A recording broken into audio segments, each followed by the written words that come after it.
Hey guys, welcome back to 90 Fiance Tell Out Part 2. So we left off on Andre wanting to fight everybody, but after he calms down, Elizabeth's like, Yara, do you want to weigh in on this? And y'all, Yara just sits there and she's like, no. But Elizabeth isn't having any of it. What can we tell about that? How can we get a word in between? Well, you sit there and stir the pot and then you sit back quiet. I never stirred the pot. Like, say something about it. You were there. Say something, Yara. Oh my gosh. No, thank you. But Jovi's like, everybody's wrong, and y'all went behind their back and exposed some information. And Elizabeth's like, y'all? Who is y'all? It is you. And Jovi's like, okay, fine, Andre. And Andre doesn't say anything because, hello, that's true. But then they start fighting about the whole horrible person comment that, you know, was directed at Andre. And Elizabeth starts blaming Yara, and Yara starts blaming Elizabeth. And Andre's like, who the fuck called me a horrible person since nobody wants to fess up to it? And they're like, oh my gosh, Andre, nobody called you a horrible person. Oh. But why did you apologize to it? That's what I don't understand. Exactly. I apologize. I'm a victim. I apologize. Kept apologizing for 20 times. Like, how many more times can I apologize? Honestly, yeah. Do they even know how to let shit go? Hell no. To the no. And they're always wrong about what they're mad about. But Elizabeth starts talking about all the things that her and Lauren had in common. And she's like, you and I connected about all the plastic surgery that everybody was getting that we didn't like. And then all of a sudden you wanted a tummy tuck. Obviously, you could tell that I was confused. And I'm so confused because why is this even being brought up? We're like, most Florida women like that stuff. We're not like those girls. Yeah. But Lauren said that that was the surgery that she actually needed because she had abdominal diastasis. I think that's how you say it. Sorry. Stay in school, hoes. But that was something that she openly shared with the world. You connected on the wrong thing, right? No, we connected on the fact that we bitched about our husbands to each other. We bitched about getting hate on social media to each other. Our husbands can be similar with their Eastern European descent and just... No, me neither. I think just the alpha male. Anyways, they start talking about how their friendship was like and everything that they shared. And Andre's like, what happened to y'all squashing things out? Because how do you come and say sorry and then you just walk out? Like, come on, do you just like to throw sorries out there? Huh? And y'all, Lauren is trying her hardest to understand what Andre is saying. But when she finally does, she's like, no bitch. We were good until Elizabeth lied and told Yara that I was talking shit about her clothing. And Elizabeth sits there like the dumbass that she is and she says nothing. But Shauna's like, nah, Elizabeth, you can't sit there all quiet. Answer that. No, I don't think I used those words. You never said that. No. I said that she discusses her clothes. I never said she made fun of her. I said, just beware, you're getting close to her. Girl, why the fuck are you lying? I don't know what your problem is, but you need to solve it now. But Shauna's like, we have that clip, ho. Let's all watch that back. She was just saying Miami got to your head and just nasty comments about you and like things that you wear.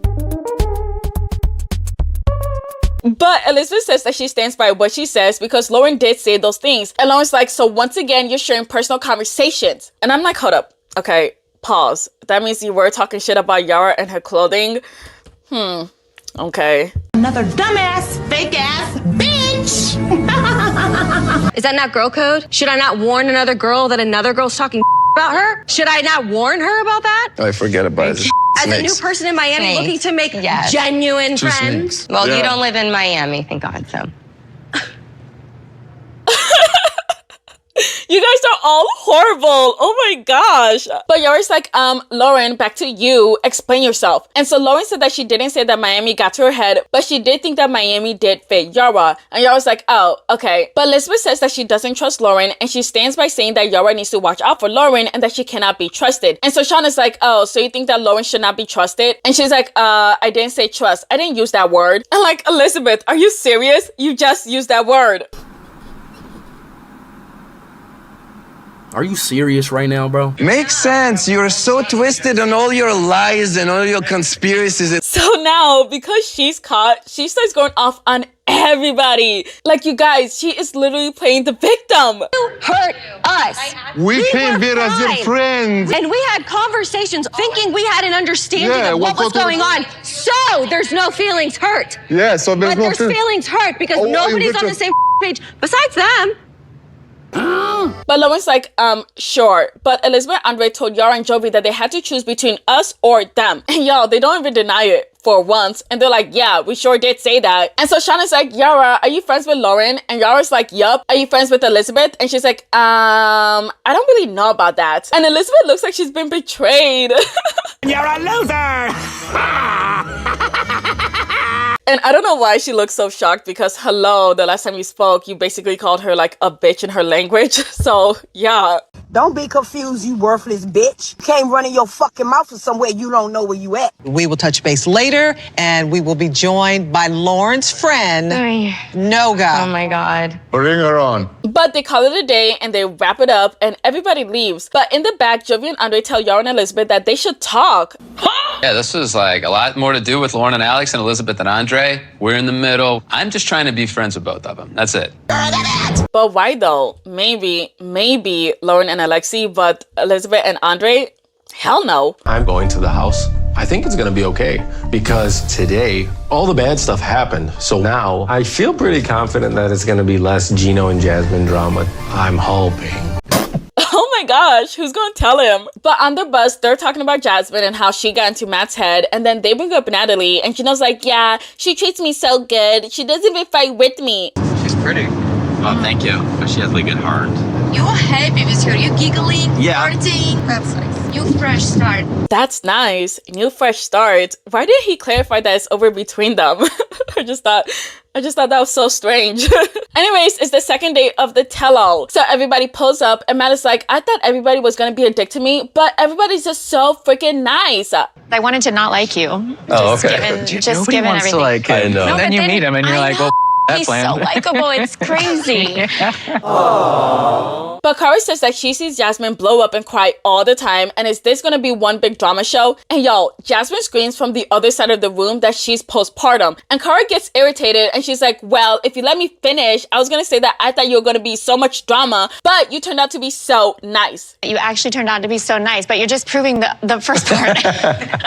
And I'm like, oh, okay, because if that's true, then you ended up being a complete bitch to somebody that ended up being nice. Quotation on nice, because Jasmine's not nice. Because the way she talked to Natalie, that's how I know that deep in her heart, she is a nasty person, because there's no way that you're gonna still be like horrible towards somebody that you did dirty. You know what I mean? Yes, ma'am. I don't want to interrupt the peace and quiet. Are you sure? So I'm going to be in this corner because apparently I'm too loud. 12 seconds later. Well, it's so nice to see Georgie by Darcy's side. Sometimes I forget that you're even a couple because it's always Darcy by herself. I know, he likes to walk and off. Georgie with any female except from his wife. True. What is Jasmine's problem? Oh my gosh, it was so unprovoked. Jesus. Anyways, it's time to start off with Kara and Guillermo. Sean talks about them flirting last night, and she was like, nah, we were just playing.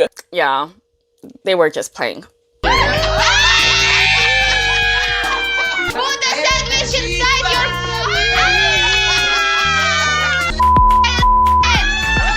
To make me feel better, they were just playing. I don't want to sound like I'm jealous. I am. So, what is the status of your relationship? Separated. Separated. Living separate. Living Co-parenting. separate lives. Co-parenting. Still married. But then Sean brings up that she's living in the house that they bought together, and y'all, the look that she is making. You both bought that house together with both your funds. Right.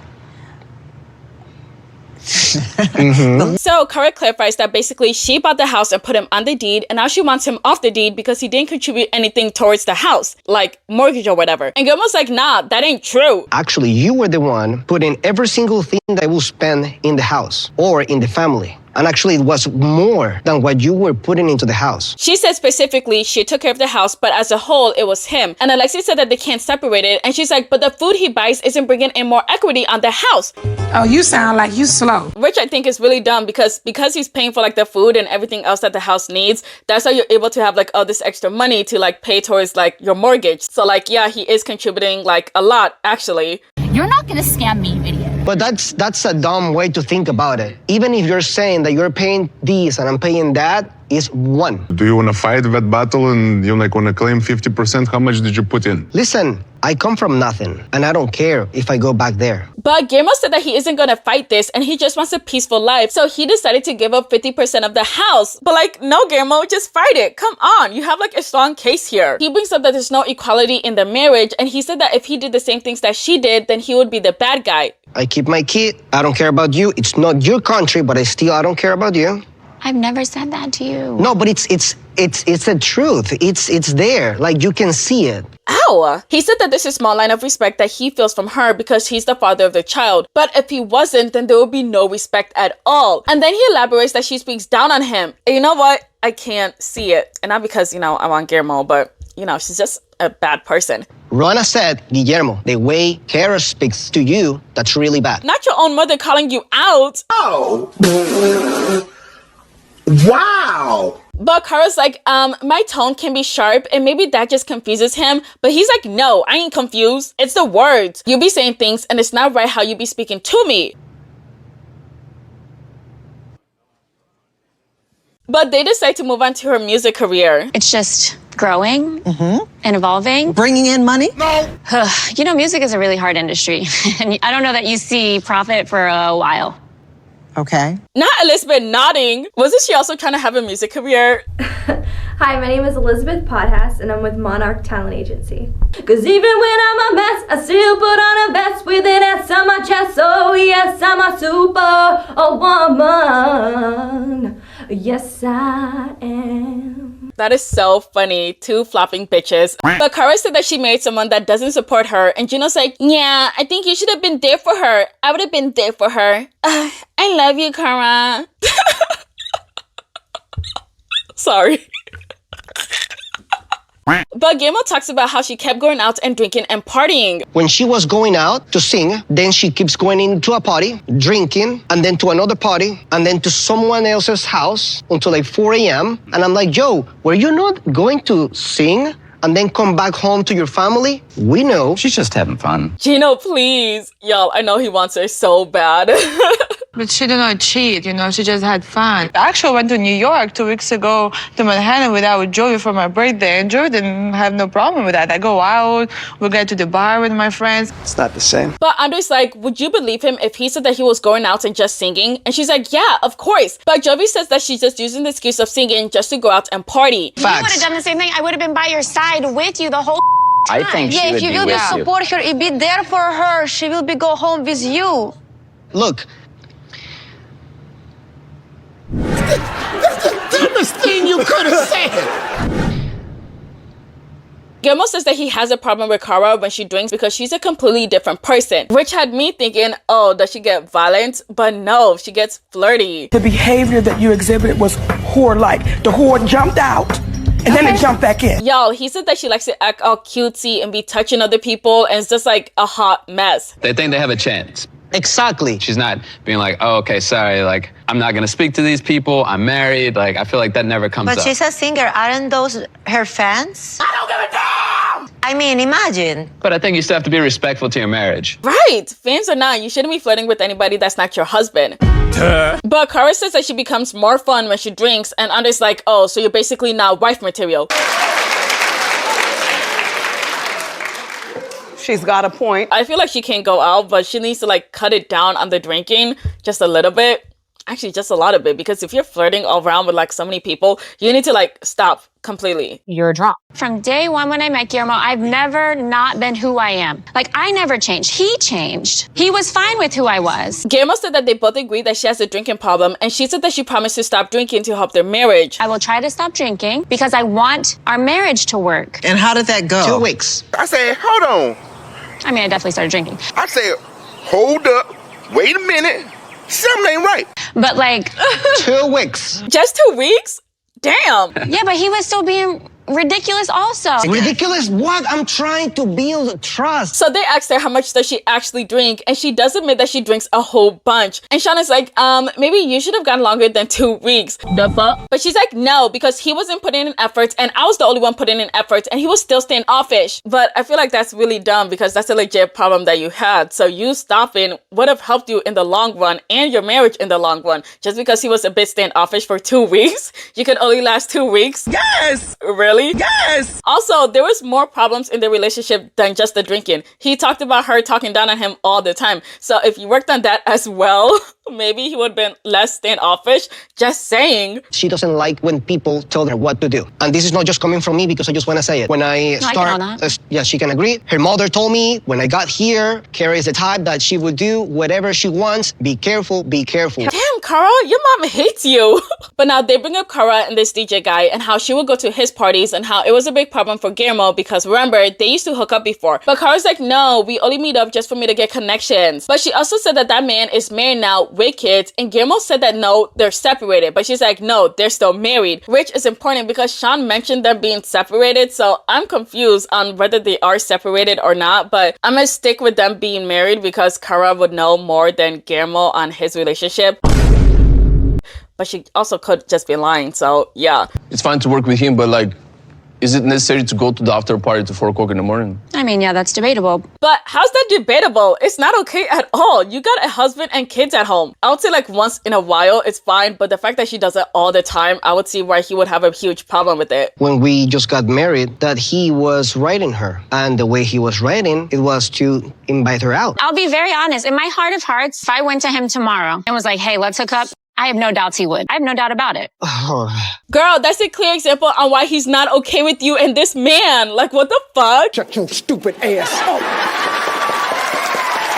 Say that, folks. What is your dumb ass say it? But she said that she doesn't want to touch him with a 20-foot pole and it takes two to tangle. And then Guillermo's like, but if I said I'm uncomfortable, then I'm wrong. And so Kara says that she knows, which is why she had several conversations with this man that she's married now, and he can't keep coming up to her, trying to hug her and kiss her and so on. But if this man is still married, then she should be telling his wife what he'd be doing, because if he's so quick to like hug and try to kiss her, that's a problem. And a bigger problem is the fact that you know for a fact that if you called him and he said that, yeah, I want to bang you, that's a bigger problem, because hello, you're married. Well, supposedly married. We're not too sure yet. Bring me his head. The combination of the late nights after the performance, the drinking, the fact that it may be at this guy's club and he's separated from his wife and he still likes you and would hook up with you, that's kind of a perfect storm for something to happen, don't you think? Yes, Sean. Kara said that, yeah, but at the end of the day, she didn't do anything wrong and she wouldn't bang that man. But Guillermo says that his problem still lies with her doing all the things that he hated, and she's like, you were fine with me being a singer and a dancer until we came to America. Then you saw me doing that with all my friends, and now you have a problem with that? But Kara, have you ever cheated on Guillermo? Never. Never. I've cheated on people in my life. Oh. Never with Guillermo. Oh, okay. Slut. Guillermo, do you believe her? Sure.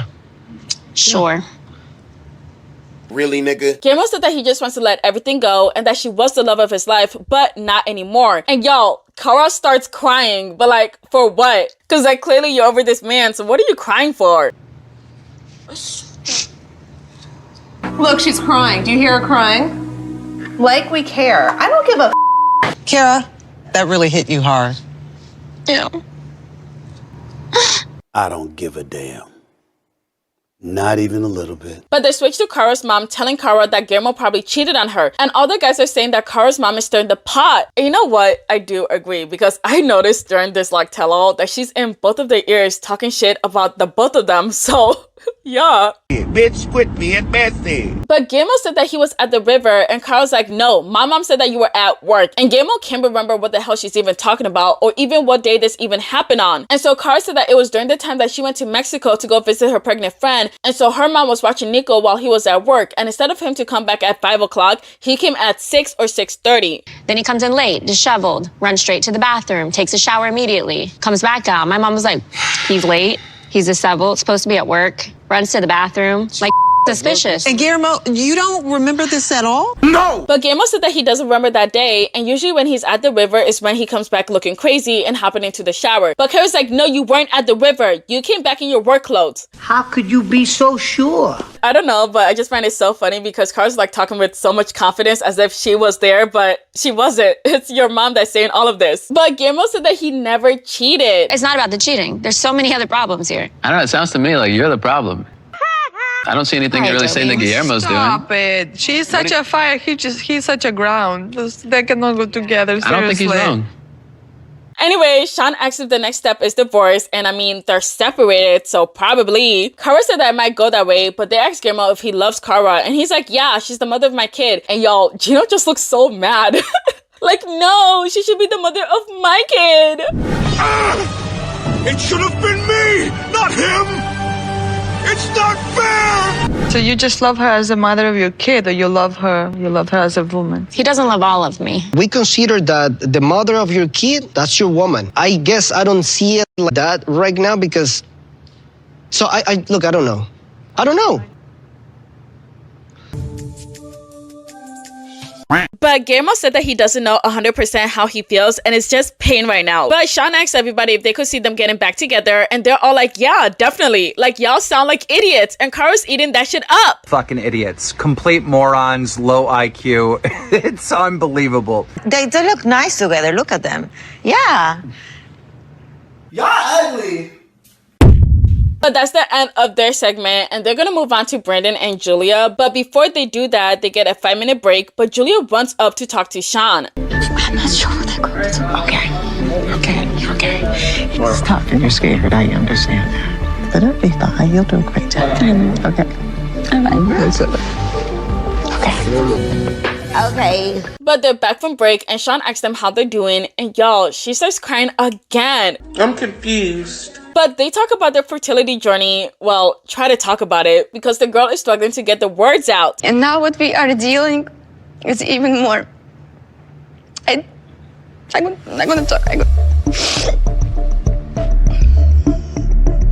It's okay, take your time, babe. But she said that she had several miscarriages, which is why they have been waiting so long before they told anybody. And I'm like, oh, no wonder why they kept it like a secret for like 6 months. But she tells everybody that she's 6 months pregnant and everybody's so happy for them. But she's worried that they might lose it since she's such a high risk. I never have panic attack. I never have paranoia, what I have right now. And every day I wake up and I'm trying to like feel kicking. Brandon's so excited to share this with people. I'm not, because if you're gonna share it, you're gonna be again lost. Oh, I feel so bad for her. No wonder why she kept crying. But everybody gives them a hug and they all reassure her that she's gonna be a great mom. Thank you, all of you. But she said that she haven't told Brandon's parents and they haven't been on good terms and they didn't even see Betty on her birthday. Oh. But Sean asked them if they talked about any boundaries that they're gonna have with them and Julia's like, girl, let me tell you. Last time in the house, we have a sex and parents just come to the front door. Brandon have to rush to the door and smack the door. Oh my God. They don't even knock? That's crazy. That's rude. But she asked everybody if they think that Betty's gonna try to move in once they find out that she's pregnant. And y'all, almost everybody raises their hand because yeah, she definitely will. But Andre tells Julia to call her parents right now to tell them that she's pregnant and she agrees. Which didn't shock me because her parents are much easier than Brandon's parents. Okay, here we go, Julia. Okay. All righty, let's go. I don't know how to say congratulations in Russian. Поздравляю. Поздравляю. Jasmine. Well, at least she tried. Well, she tried. At least, you know. But her parents pick up and she tells them that she's pregnant and her mom looks so excited while dad is just like, oh, okay. I'm confused. Бабушка и дедушка. Oh, this is so sweet. Like this. Дедушка будущий. Нет. Это она покушала просто, поужинала хорошо и все. What the fuck? She tells them that she's 6 months pregnant and she's like, what? Unbelievable. Now I won't be able to sleep. And her dad still doesn't believe her. So she said that she's going to send them pictures. But Julia is in a much better mood now. But here comes the hardest part. Ron and Betty. But they show up and of course Betty got a drink in her hand. Get some help. But she said that they didn't come to see them on her birthday or even Father's Day. Well, knowing the relationship that Ron and I've had with Brandon, we actually thought we had that with Julia. Stop the cap. Stop the cap right now. Stop the cap. We love her and she's family, but for some reason we're feeling this distance and I don't want to make things worse. Julia says that she wants boundaries and she wants to connect to them. And Betty's like, well, that's what we all wanted. And heaven forbid that you guys have grandkids just for you guys to push us away. Like they're our grandkids, part of our blood. We don't want to be alienated. That would just break our heart. I'm like, damn, they're on it. A bit too on it. You don't find that suspicious? I feel like Brandon did tell them that Julia's pregnant, but like told them, do not say a word at all. That's just like what I think right now because how you that spot on?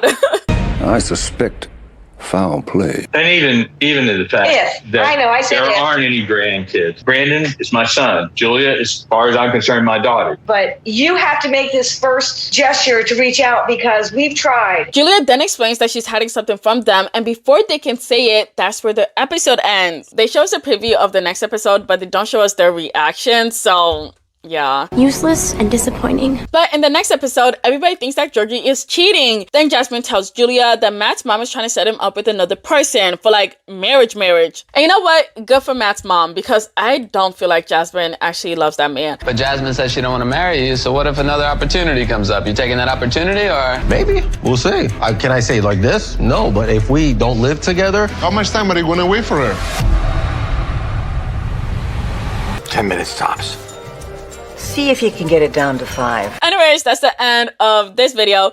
Oh, but wait, I was supposed to do like my Reddit post like last week, but I got sick last week, so I couldn't edit them, but I'm gonna post them this week, and we're gonna have 4 videos of like Reddit stories. I hope so. So yes, but that's the end of this video. But wait, I need to give a super thanks to 11 super thanks. The first one is Marvin. Thank you so much, Marvin. You're now on my scrapbook again. JR, thank you. You're also on my scrapbook again. Sheila, Arkansas. Thank you so much, Sheila. You're now on my scrapbook again. Barbara Morgan, thank you. You're also on my scrapbook again. Johan Bonov, thank you. You're now on my scrapbook. Erica, thank you. You're now on my scrapbook again. Siva Sorrell, thank you. You're not my scrapbook. Birdie Peach, thank you. You're not my scrapbook again. Rachel Hernandez, thank you. You're also on my scrapbook again. Lucille, thank you. You're not my scrapbook. And last but not least, XG, thank you. You're not my scrapbook again. Thank you so much for watching. Please leave your thoughts in the comments below. Please like, share, and subscribe. Thank you. Bye. Hey guys, welcome back to the after show. So we're gonna read Am I the Asshole? And this one is, am I the asshole for not reaching out to my cousin who is newly diagnosed with cancer? Growing up, my 39F cousin Millie, 43F, and I live 4 hours apart. My family and I would visit her family about twice a year. When we were together, Millie was very mean to me. She called me names, made fun of me with her friends, belittled me, excluded me from time with our mutual cousins, etc. Okay, so she was your bully. So obviously, no, not the asshole. You don't have to talk to her. Slow down! Okay, wait, let me finish the story. Since becoming adults, I can count on one hand the number of times we've seen / spoken to each other. The last was at least 6 years ago. Oh my gosh, 6 years ago?